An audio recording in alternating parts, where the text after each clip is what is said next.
Welcome to the deep dive. We're here to unpack some really fascinating sources for you, distilling the key insights. Today, we're diving deep into this wide-ranging conversation with a prominent figure. It touches on just about everything.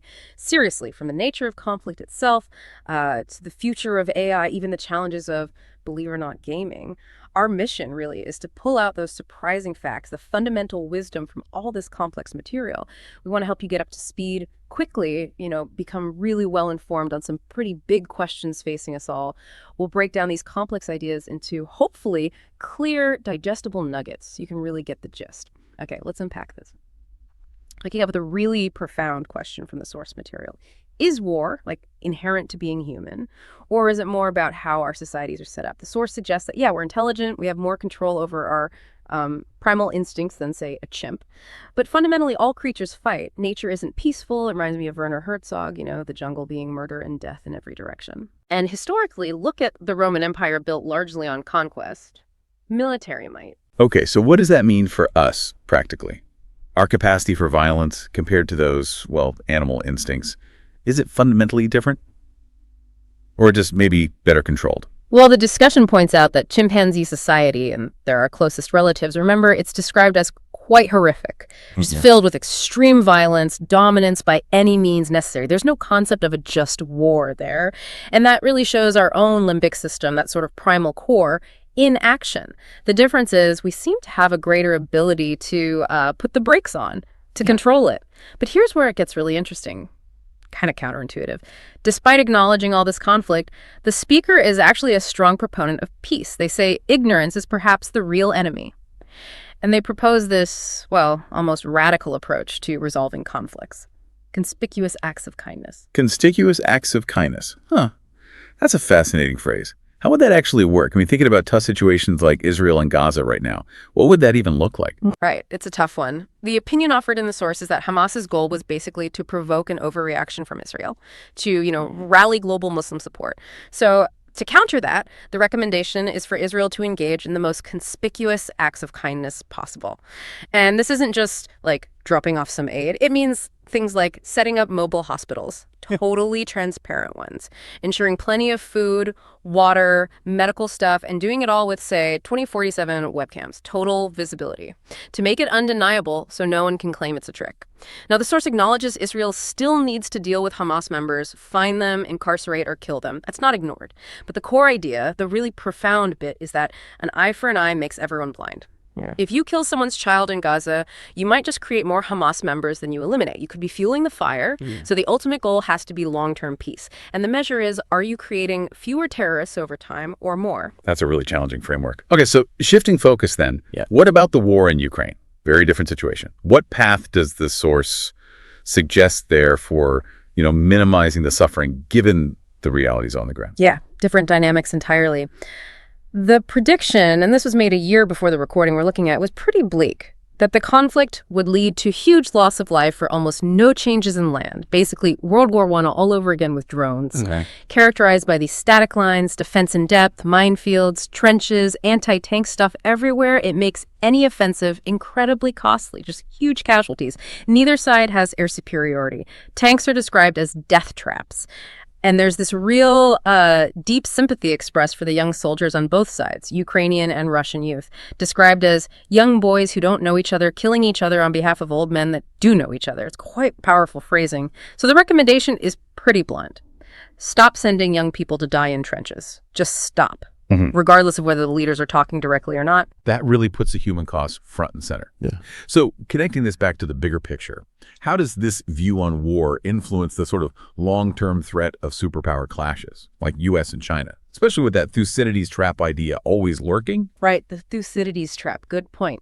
That's the idea historically, that when a rising power, like Athens back then, challenges an established one, Sparta, conflict is almost inevitable.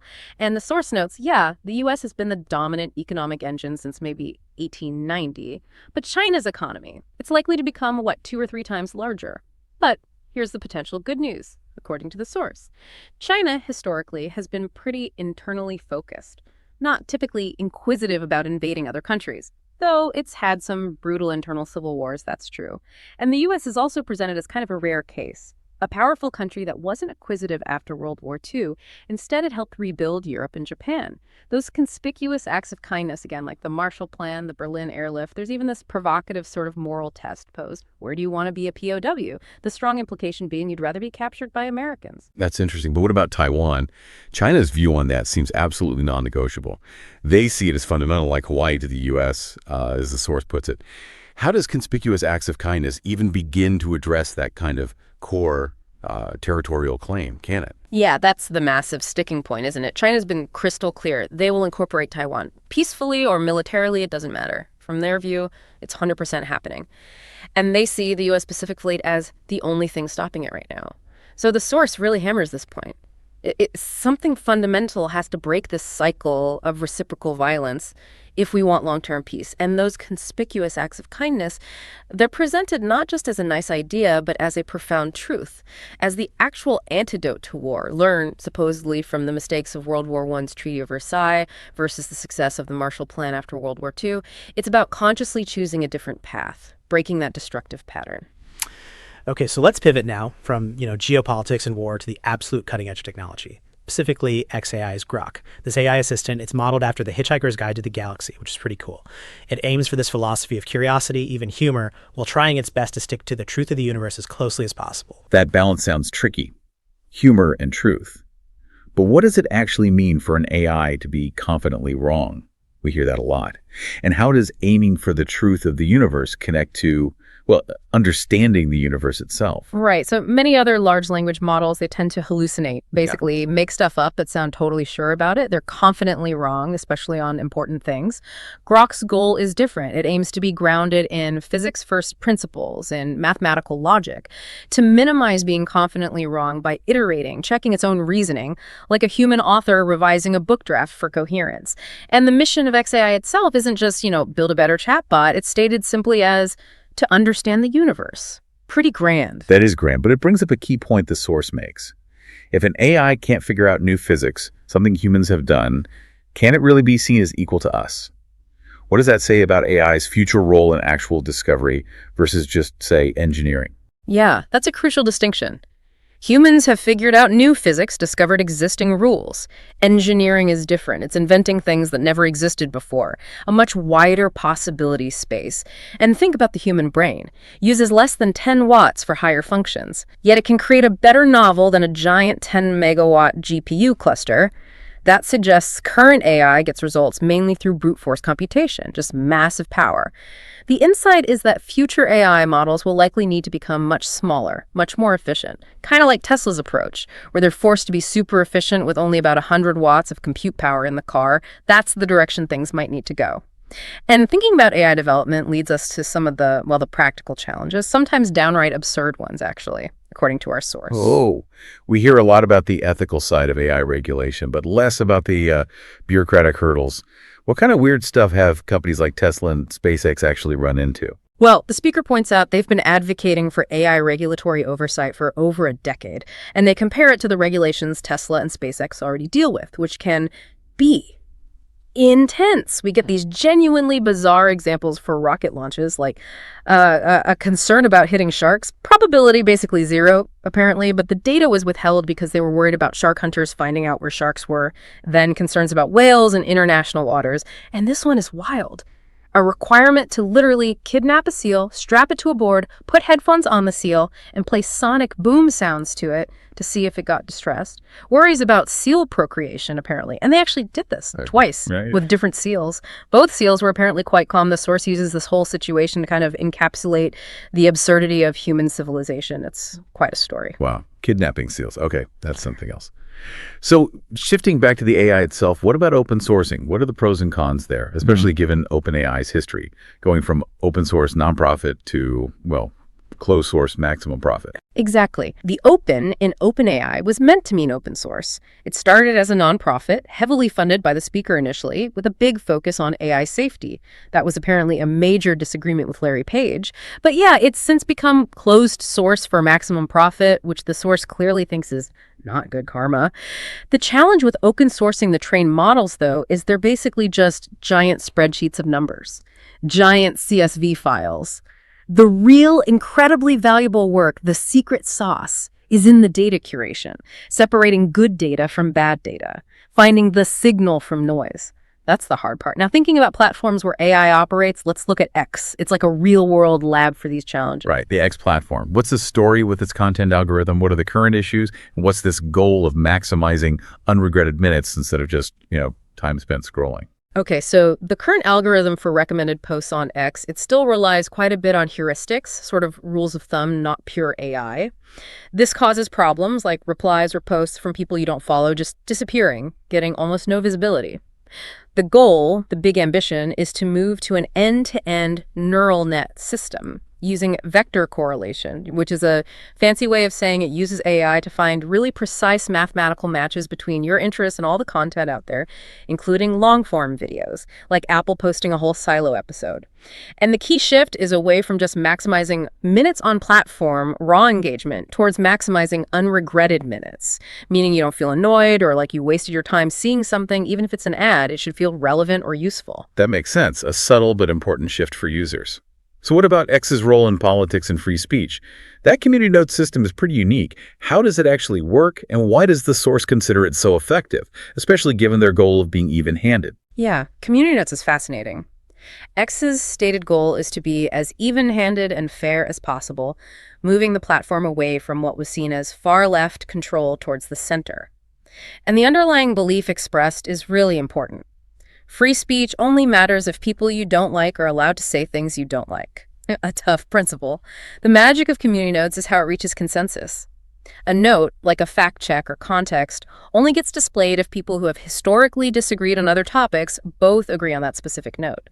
It uses AI to track everyone's rating history to figure this out. And the result: an incredibly good batting average for accuracy. Incorrect notes apparently don't last long, maybe a few hours max.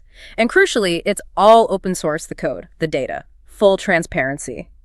The conversation also touches on how Grok itself handles critiques, especially when it pulls info from outside sources. Right, that part where Grok was asked to critique Elon himself was really interesting, especially how it brought up past predictions and media stuff.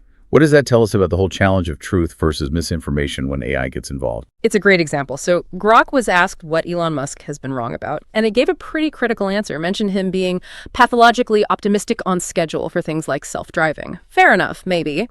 But crucially, Grok also picked up stuff that was demonstrably false, according to the source, stuff from conventional media. Specifically, the funding-secured tweet where a jury actually found not guilty, and that pedo guy lawsuit, which the speaker won without any settlement. So this really underscores how vital it is to train AI on actual legal decisions, on ground truth, not just whatever the media reports, because the media often has that strong negative bias just to get clicks. Training data matters hugely. Absolutely. Bias in, bias out. It's interesting, too, how the source weaves in personal stuff. Like fighting a boss in Diablo 4. Yeah. How does battling hatred incarnate connect to bigger life philosophies? Seems like a jump. Yeah, it seems like a jump, but the connection is there. Video games are described as a way to quiet the mind, find that state of flow, solve puzzles.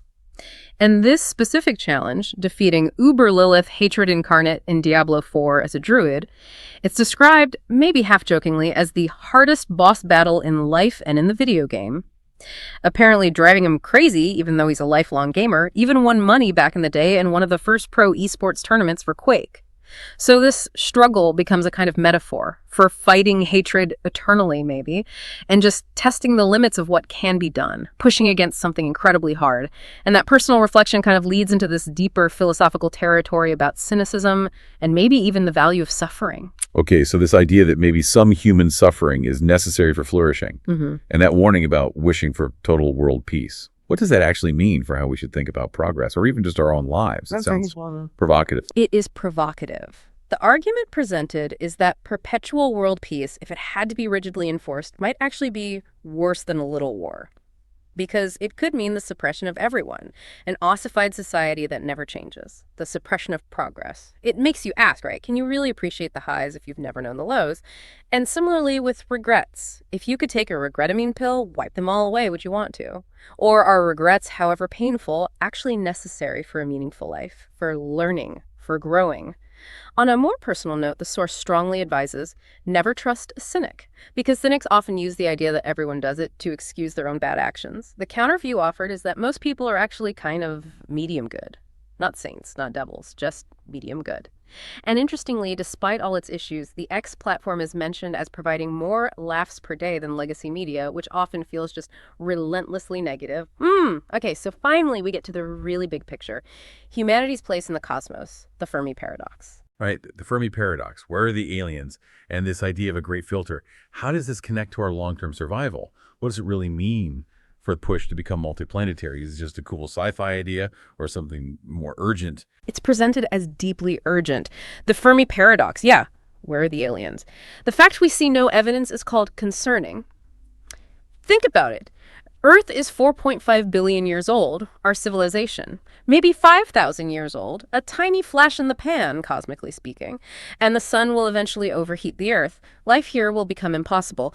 So the conclusion drawn is stark. Annihilation of all life on Earth is a certainty if we don't become multiplanetary and ultimately go beyond our solar system.